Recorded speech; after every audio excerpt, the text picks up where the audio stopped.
बात है एक ही सदी के दो जीनियस की, जिनमें एक सदी के सबसे महान वैज्ञानिक थे और दूसरे सदी के सबसे महान एक्टर। दोनों की मुलाकात जब हुई तब वैज्ञानिक ने एक्टर से कहा, मैं आपके काम की काफ़ी प्रशंसा करता हूँ। आप एक शब्द भी नहीं कहते और लोग सब कुछ समझ जाते हैं। यह बात सुनकर एक्टर ने जवाब दिया, जी हाँ बिल्कुल, लेकिन आपकी महिमा और भी बड़ी है। पूरी दुनिया आपकी प्रशंसा करती है, चाहे वह आपकी बात समझे या नहीं। दरअसल ये सच्ची घटना तब की है जब चार्ली चैपलिन आइंस्टीन से मिले थे। इस वीडियो में आप चार्ली चैपलिन की ऐसे ही 13 बातें जानोगे जो शायद आपने कभी ना सुनी हो। नंबर 2, चार्ली चैपलिन ने अपने करियर की शुरुआत 5 साल की उम्र में ही कर दिया था, जब एक स्टेज शो के दौरान उनकी मां की आवाज़ अचानक लैरिंगिटिस बीमारी के कारण चली गई। उन्होंने अपने मां के जगह पर स्टेज शो को परफॉर्म किया था। वहां बैठे लोगों को उनकी परफॉर्मेंस काफ़ी पसंद आई और लोग उनकी परफॉर्मेंस पर खूब हंसे। इसके बाद 12 साल की उम्र में शेरलॉक होम्स के गाने में बिली द पेज बॉय के रूप में उन्हें देखा गया। नंबर 3, चार्ली जब एक अच्छे एक्टर बन गए थे तब लोग उनकी तरह दिखना चाहते थे।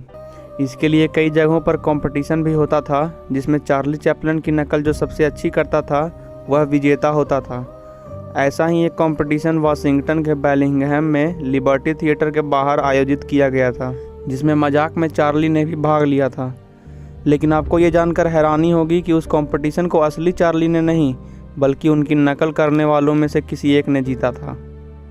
नंबर 4, 6 जुलाई 1925 को चार्ली को एक टाइम मैगजीन में देखा गया।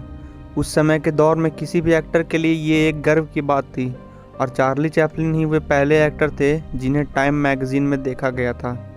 नंबर 5, 1972 में चैपलिन ने ऑस्कर अवार्ड जीता, उनकी अच्छी एक्टिंग के लिए नहीं, बल्कि 1952 में रिलीज़ हुई फिल्म लाइमलाइट के म्यूज़िक को कंपोज करने के लिए। कई फिल्मों में वे खुद से म्यूज़िक कंपोज करते थे।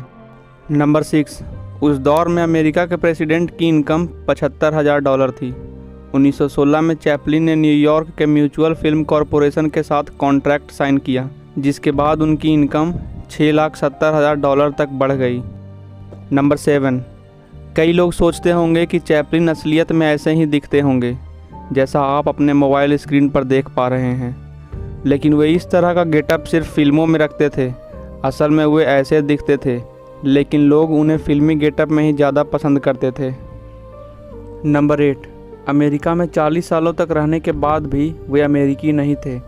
1936 में रिलीज़ हुई फिल्म मॉडर्न टाइम्स में उन्होंने एक कम्युनिस्ट के समर्थक का रोल निभाया था, जिसके बाद 1952 में अमेरिकी गवर्नमेंट ने उनका परमिट रद्द कर दिया, जिसके बाद उन्हें अमेरिका छोड़ना पड़ा और वे स्विट्ज़रलैंड चले गए।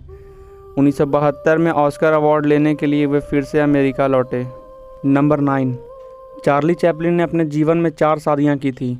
1918 में पहली शादी मिल्ड्रेड हैरिस के साथ, पहली पत्नी के डाइवोर्स के बाद 1924 में लीटा ग्रे के साथ, 47 साल की उम्र में रॉलेट गोडार्ड के साथ और 1943 में ओना ओनील के साथ। इन चारों शादियों के बाद उनके 11 बच्चे हुए। नंबर 10, 1937 में डिज्नी ने अपनी 2 फिल्मों स्नो वाइट और द 7 ड्वार्फ्स को रिलीज़ किया था, जो कि काफ़ी हिट हुई। लेकिन स्नो वाइट के प्रोड्यूसर को फिल्म बनाते समय ये आशंका थी कि फ़िल्म अच्छा करेगी या नहीं, लेकिन जब चार्ली ने इस फिल्म को देखा तब उन्होंने इस फिल्म को पूरा करके रिलीज़ करने को कहा था, जिसके बाद डिज्नी ने काफ़ी नाम कमाया। नंबर 11, लोगों को ये लगता था कि चैपलिन की आंखें भूरे रंग की थी, लेकिन असल में उनकी आंखें नीले रंग की थी, जो दुनिया में केवल 8% लोगों की ही होती है। उनकी आंखें भूरी इसलिए लगती थीं क्योंकि उस समय की फिल्में ब्लैक एंड वाइट होती थी। नंबर 12, 3623 चैपलिन नाम का एक एस्टेरॉयड है। 4 अक्टूबर 1981 को ल्यूडमिला कराचकिन ने एस्टेरॉयड का एक मेन बेल्ट खोजा, जिसका नाम उन्होंने चार्ली चैपलिन के मरने के बाद उन्हीं के नाम पर रखा। आज के वीडियो में बस इतना ही। अगर वीडियो पसंद आया हो तो लाइक और शेयर करना ना भूलें। चैनल पर नए हैं तो सब्सक्राइब करके बेल नोटिफिकेशन को ऑन कर लें।